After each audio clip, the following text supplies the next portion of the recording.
Morning student, आइए class 7 का chapter number 2 का पार्ट नंबर हम 3 पढ़ेंगे। सेकंड पार्ट तक हमने अच्छे से कहानी पढ़ चुके हैं। आइए देखते हैं आगे की कहानी क्या है। ठीक है, आइए चैप्टर नंबर 2 का पार्ट नंबर 3। बच्चों, यहाँ तक मैंने आपको लास्ट क्लास में पढ़ा दिया था और आइए 3rd पार्ट हम पढ़ते हैं। इस पर राजा ने बाप को लाने का हुक्म दिया। जब उसने कहा ना कि मेरे बाप से पूछिए, तो राजा ने हुक्म दिया कि इनके बाप को लाया जाए। उसकी खोज खबर हुई और आखिर महाराज के सामने उसे लाया गया। वह एक लठिया के सहारे चलता हुआ आया। राजा ने उसे दाना दिखाया। उस किसान ने दाने को गौर से देखा। वह अपनी आंखों से अभी भी भली प्रकार देख सकता था। वो कैसे देख सकता था? वो अभी भी उसको अपनी आंखों से दिखाई देता था। राजा ने पूछा, बतला सकते हो चौधरी कि ये कहाँ पैदा होता है? क्या इस तरह का अनाज कभी तुमने खरीदा, बेचा या अपने खेत में बोया है? किसने कहा ये? राजा ने पूछा।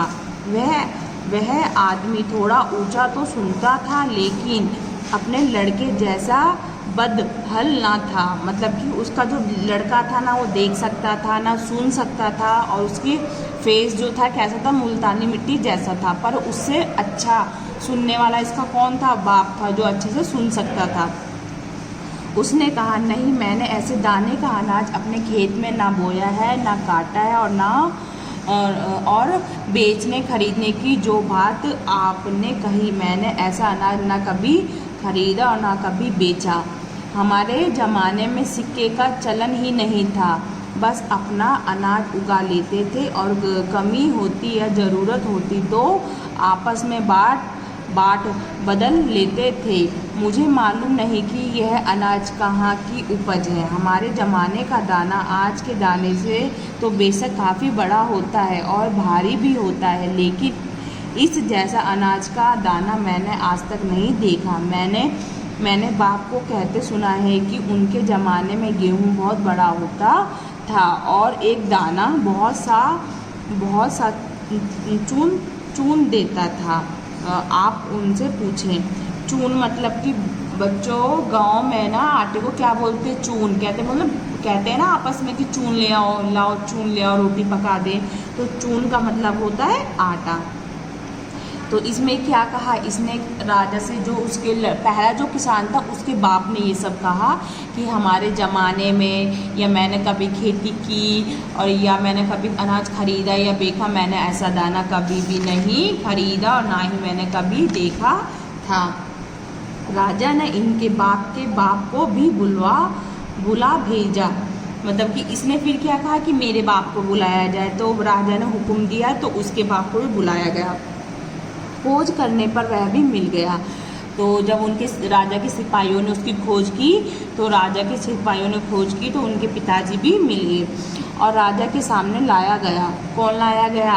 ये तीसरे नंबर का, मतलब कि वो सबसे पहले वाला जो किसान था, उसके भी बाप के बाप को बुलाया गया। तो ये खोजने के बाद उसको भी बुलाया गया, तो वो आ गया। वह बिना सहारे के चलते हुए वहाँ आया।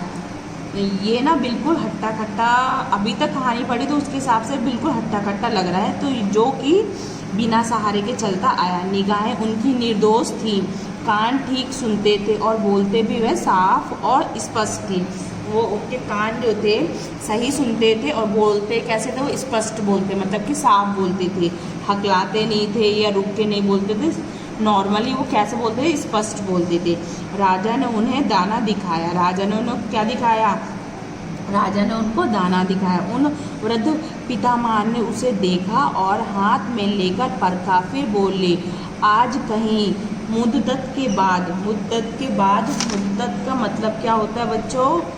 इसमें दे तो रखा नहीं है, चलो आगे की कहानी में आपको बताऊंगी। ठीक है, मुद्दत के बाद ऐसा गेहूं देखने को हमें मिला। यह कहकर उन्होंने कुतर कर जरा जी पर लिया। क्या लिया?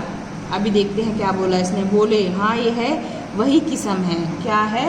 वही किस्म। तो राजा के पितामह ने इसको देखा था, इसलिए उन्होंने क्या कहा?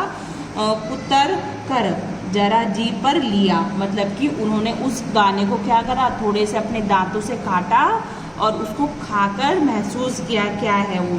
तो उसने ना उनके ज़माने में वो दाना होता था, इसलिए उन्होंने क्या करा, उस दाने को कुतरा था। जैसे कहते हैं थोड़ा सा भी हम बाज़ार जाते हैं, आपकी मम्मियाँ जाती हैं बाज़ार तो कुछ खा के देखती हैं, तभी वो चीज़ उनको सही लगती है, पसंद आती है, तभी वो लेती है ना। इसी प्रकार उस किसान, बूढ़े किसान माता पिता माँ ने भी उस दाने को कुतर कर देखा था। ठीक है। राजा ने कहा, पितामह बतलाइए कि कब और कहाँ ऐसा गेहूँ उगा करता था। क्या आपने ऐसा अन्न कभी खुद मोल लिया है या आपने खेत में लगाया है? तो फिर वो बोलते हैं, उस वृद्ध ने उत्तर दिया, मतलब कि उसके जो पितामह से बात हो रही थी उसने उस वृद्ध ने उत्तर दिया। तो बच्चों आज की कहानी यही समाप्त होती है। इससे रिलेटेड क्वेश्चन मैं आपको देती हूँ, आगे की कहानी हम आगे के चैप्टर में पढ़ेंगे। ठीक है बच्चों। क्वेश्चन नंबर आपको करना है, क्वेश्चन नंबर 3 तक तो मैंने आपको जो अभी क्लास थी, लास्ट क्लास थी, तो मैंने आपको बता दिया था कि इन शब्दों का उच्चारण करना है। क्वेश्चन नंबर 4 का पार्ट नंबर आपको क और ख आपको अपनी बुक में ही करना है। ये क्वेश्चन दे रखे हैं, इनको पढ़ना है और अभी तक जो कहानी पढ़ी है और मैंने आपको समझाई है उससे अपना दिमाग लगाकर वो क्वेश्चन आपको क्या करना है, यहाँ पर फिल करने हैं। और क्वेश्चन नंबर ख भी आपको बुक में ही फिल करना है।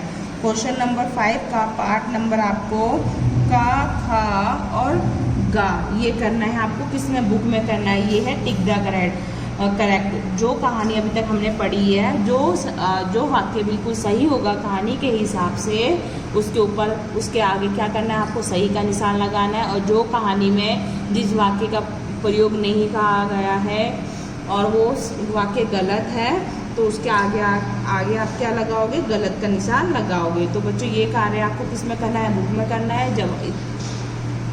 जब हमारी नेक्स्ट क्लास होगी, लाइव क्लास, तो इससे रिलेटेड आपसे मैं क्वेश्चन पूछूंगी जिसका आपको क्या देना है, जवाब देना है। और मेरे पढ़ाने के बाद भी आपको क्या करना है, एक बार घर पे दोबारा से कहानी को पढ़ना है, जिससे कि आपको अच्छे से ये कहानी समझ में आ जाए। तो बच्चों आज की क्लास हमारी यहीं ख़त्म होती है। आगे की कहानी हम नेक्स्ट क्लास में पढ़ेंगे।